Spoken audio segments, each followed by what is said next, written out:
Bonjour à tous. Aujourd'hui, une vidéo sur le roman au XVIIIe siècle pour vous permettre de contextualiser de manière précise l'étude des lettres d'une péruvienne de Françoise de Graffigny.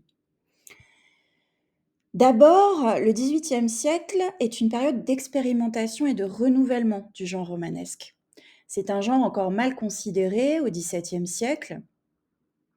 Il est absent de la poétique d'Aristote, par exemple, donc ne peut pas compter sur le prestige de modèles antiques permettant d'établir la valeur du genre.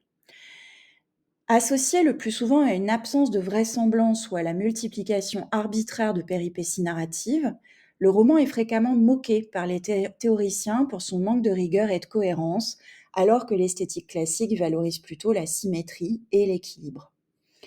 Cela n'empêche pourtant pas le roman d'être lu, souvent avec passion, par un grand nombre de lecteurs qui se délectent de l'Astrée, par exemple, d'Honoré d'Urfé, ou du Grand Cyrus de Madeleine de Scudéry.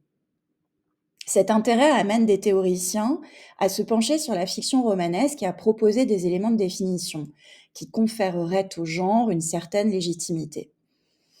Dans la seconde moitié de la période, le roman se rapproche toutefois plus de l'esthétique classique. Des auteurs comme Madame de Lafayette, avec La Princesse de Clèves, cherchent à donner davantage de vraisemblance à leurs œuvres et à limiter la prolifération des sous-intrigues. De son côté, Guirac, dans ses lettres portugaises, va s'inspirer de la dramaturgie racinienne en conférant à son héroïne des accents proprement tragiques, ce qui donne évidemment des lettres de noblesse au roman à cette période. De 1680 à 1720, c'est le temps du vertige. Au tournant du XVIIe siècle et du XVIIIe siècle, la fiction romanesque entre dans une phase d'expérimentation. On assiste alors à une véritable efflorescence créative qui conduit certains romanciers à se tourner du côté de la parodie. Le Sage, par exemple, qui détourne les codes du roman picaresque, et Marivaux, qui s'inspire de la thématique de Don Quichotte, dans son Farsamon notamment. Tandis que d'autres préfèrent se tourner vers l'invention de nouvelles formes. C'est le cas des pseudo-mémoires, qui consistent en l'invention d'une biographie fictive pour un personnage ayant historiquement existé.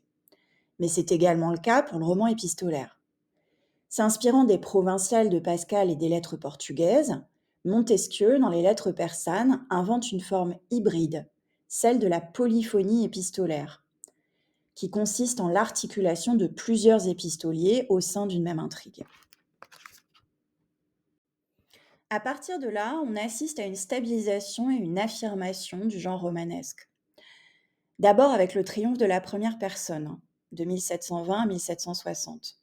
La forme romanesque trouve cette stabilité avec notamment le triomphe du roman-mémoire, roman où un narrateur fictif revient sur son existence ou sur un épisode de sa vie. C'est le cas de Prévost, avec Manon Lescaut, l'histoire d'une Grecque moderne, Cleveland notamment, mais aussi de Marivaux, dans Le Paysan parvenu et La vie de Marianne. Ce sont donc les représentants les plus emblématiques de cette esthétique romanesque, dans laquelle le lecteur est aussi invité à déceler les failles, les incohérences ou l'éventuelle mauvaise foi du narrateur. Il faut également citer le cas de la monodie épistolaire, qui naît à ce moment-là.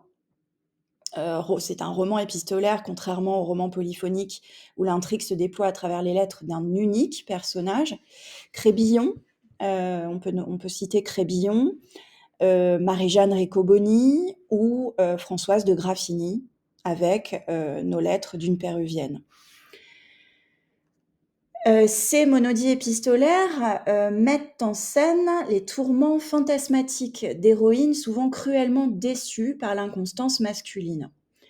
Le lecteur est invité à se laisser séduire par les talents d'écriture de ces épistolières, tout en pouvant s'inquiéter légitimement de la noirceur et du désespoir qui envahissent l'espace de la lettre. En 1761, on assiste à une rupture déterminante pour l'histoire du genre. La Nouvelle Héloïse, qu'on pourrait qualifier de roman des chimères, est publiée en 1761. Rousseau, s'affranchissant des présupposés hostiles à la fiction romanesque qu'il avait pourtant rendue célèbre, publie Julie ou la Nouvelle Héloïse, roman appelé à exercer une influence déterminante sur toute la production romanesque jusqu'au XIXe siècle romantique. Pour donner vie aux aventures de Saint-Preux et de Julie, le romancier reprend bien des aspects des romans qui l'ont précédé. On retrouve en effet la polyphonie épistolaire qu'avait élaborée Montesquieu dans les lettres persanes. Mais on décèle aussi dans les lettres de Saint-Preux une forme d'aveuglement quant au personnage de Volmar qui rappelle certains aspects du roman mémoire, notamment ceux de Prévost. Les lettres de Julie s'inscrivent également dans le sillage des héroïnes de la première moitié de la période. On y discerne un même usage ambigu des ressources de l'imagination qui ne parvient qu'à moitié à compenser le manque de l'être aimé.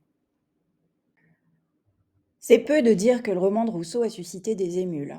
Tout d'abord, il a sans doute contribué à lancer la vogue du roman épistolaire polyphonique qui l'emporte sur le roman mémoire dans la seconde moitié du siècle, comme chez Laclos dans Les Liaisons dangereuses, publié en 1782, ou chez Rétif de la Bretonne dans Le paysan et la paysanne pervertie en 1777.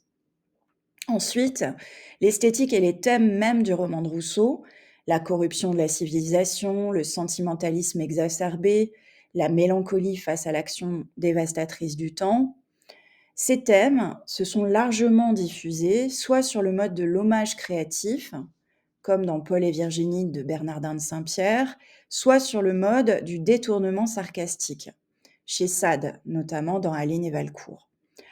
On peut enfin citer le cas de Diderot, qui se situe dans une veine beaucoup plus ironique que Rousseau, mobilisant souvent une forme dialogique dans ses romans. Dans Jacques le Fataliste, il établit un dialogue ludique entre le narrateur et l'auteur, tandis que dans La Religieuse ou dans ses contes, il ne cesse d'inviter son lecteur à déceler le caractère factice de l'illusion romanesque.